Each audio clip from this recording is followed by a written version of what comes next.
আসসালামু আলাইকুম রিনি জি, সবাইকে ওয়েলকাম। রেস্টুরেন্ট স্টাইলে পেঁপে ভুনা ভর্তার রেসিপি নিয়ে আসলাম আপনাদের সবার জন্য। কী কী ইনগ্রিডিয়েন্টস নিয়েছি ভর্তা তৈরির সময় পরিমাণ সহ বলে দিব। একটা কাঁচা পেঁপে 400 গ্রাম ওজনের ফালি করে কেটে ধুয়ে পরিষ্কার করে নিয়েছি। চুলে একটা প্যান বসিয়ে এখন কাটা পেঁপেগুলো দিয়ে দিয়েছি। দিয়ে দিচ্ছি এখানে 1.5 কাপ পরিমাণ পানি। পানিটা পরিমাপ করে দিচ্ছি, কারণ পানিটা শুকিয়ে নেব, একদম ফেলে দেবো না, আপনারা এভাবেই করবেন। দিয়েছি এখানে 1/4 চা চামচ পরিমাণ হলুদ গুঁড়ো দিয়ে খুব ভালো করে মিশিয়ে দিচ্ছি। হলুদ গুঁড়ো দিয়েছি, এটা খুব সুন্দর একটা কালার আনবে, সেই জন্য আপনারা চাইলে স্কিপ করতে পারেন। এবার ঢাকনা দিয়ে দিলাম। চুলা আছে মিডিয়াম আর হাই হিটের মাঝামাঝিতে। কিছুক্ষণ পর ঢাকনা তুললাম, দেখুন খুব ভালোভাবে বলক এসেছে। এবার নেড়ে দিচ্ছি সব দিক সমানভাবে সিদ্ধ হওয়ার জন্য। এরপর ঢাকনা দিয়ে রেখে দিব চুলাকে মিডিয়াম হিটে করে।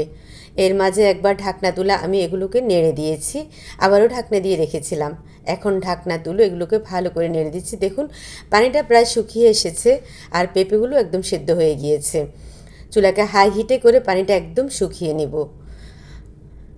খুব ভালোভাবে শুকিয়ে নিয়ে চুলাটাকে আমি বন্ধ করে দিয়েছি। এবার পেঁপেগুলো ঠান্ডা করে ম্যাশ করে নেব। আবারও চলে আসলাম চুলায়, চুলা জ্বালিয়ে দিয়েছি মিডিয়াম হিটে। দিয়ে দিচ্ছি এখানে রান্নার তেল 2 টেবিল চামচ পরিমাণ। দিয়ে দিচ্ছি এখানে 1 টেবিল চামচ পরিমাণ রসুন কুচি। এগুলোকে একটু ভালো করে ভেজে নিব।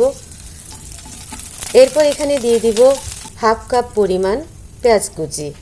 পেঁয়াজ কুচি দিয়ে কিছুক্ষণ ভাজবো, একদম নরম হয়ে যাবে। এরপর এখানে দিয়ে দিব 4টা কাঁচামরিচ কুচি। ঝালটা আমি আমার পছন্দ মতো পরিমাণ দিয়েছি, আপনারা যারা বেশি পছন্দ করেন বাড়িয়ে দিতে পারেন, আর কম হলে কমিয়ে দিতে পারেন। এগুলোকে এমনভাবে ভেজেছি পেঁয়াজগুলো একটা সুন্দর গোল্ডেন কালার এসেছে, সেটা আপনারা দেখে বুঝবেন। আমি বেরেস্তা করে নিয়ে দিয়েছি 1 চা চামচ পরিমাণ 5 ফোড়ন, আর লবণ দিয়েছি স্বাদ মতো 1/2 চা চামচ পরিমাণ। পেঁপেগুলোকে আমি হাতে ম্যাশ করে নিয়েছি, আপনারা সুবিধা মতো ম্যাশ করে নেবেন আপনাদের। আর এগুলোকে ব্লেন্ড করবেন না বা পাটায় পিষিয়ে নেবেন না, একদম পেস্ট হয়ে যাবে, তাহলে ভর্তার আসল টেস্টই পাবেন না। এবার খুব ভালোভাবে মিশিয়ে নিচ্ছি, আর চুলা কিন্তু মিডিয়াম হিটে আছে। পেঁপের পানিটা একদম শুকিয়ে নিয়েছি। এখন এখানে একটা ডিম দিব, ডিমটাকে খুব ভালো করে ফেটিয়ে নিচ্ছি। রেস্টুরেন্টের এই ভর্তায় ডিমটা অবশ্যই ইউজ করে, আপনারাও দিবেন, এতে টেস্টটা অন্যরকম হয়ে যায়।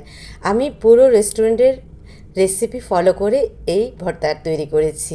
আমার বিশ্বাস আপনারা এই ভর্তা একবার তৈরি করলে দ্বিতীয় দিন আবারও তৈরি করে খাবেন। আর এই ভর্তা ফেললে মাছ গোস্ত সবে বাদ দিয়ে দিবেন, এতটাই টেস্টি হয় এই পেঁপে ভুনা ভর্তা।